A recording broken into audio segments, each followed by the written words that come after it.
Nga Gjergj Zefi.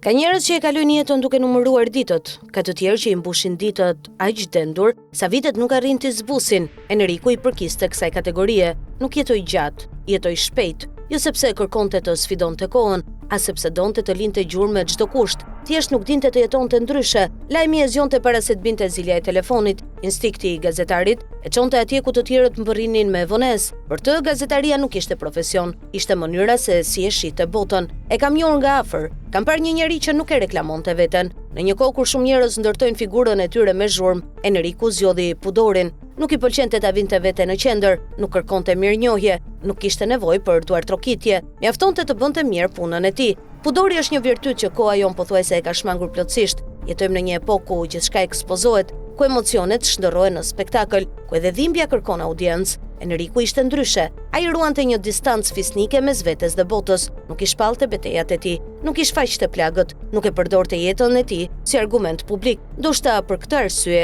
ikja e tij duket edhe më e padrejtë. Vdekja na mëson gjithmonë të njëjtin mësim, që ne nuk e mbajmë mend kurrë. Ajo nuk pyet nëse ke ende plane, nuk pyet nëse ke ende miq që të presin, nuk pyet nëse ke ende lajme për të ndjekur apo njerëz për të përqafuar. Ajo vjen me qetësinë e saj të pamëshirshme dhe na kujton se koha nuk është pronë askujt. Kur largohet një gazetar i mirë, nuk humbet vetëm një njeri, humbet një dëshmitar i kohës, por kur largohet një mik, po shllëku nuk matet me profesionin. Ai matet me bisedat që nuk do të zhvillohen më, me telefonatat që nuk do të bien më, me ato fjali të zakonshme që në çastin kur mungojnë, kupton se ishin pjesë e rendit të jetës tënde. Ne kemi prirjen të mendojmë se njerëzit mbeten gjallë vetëm përmes veprave që lën pas.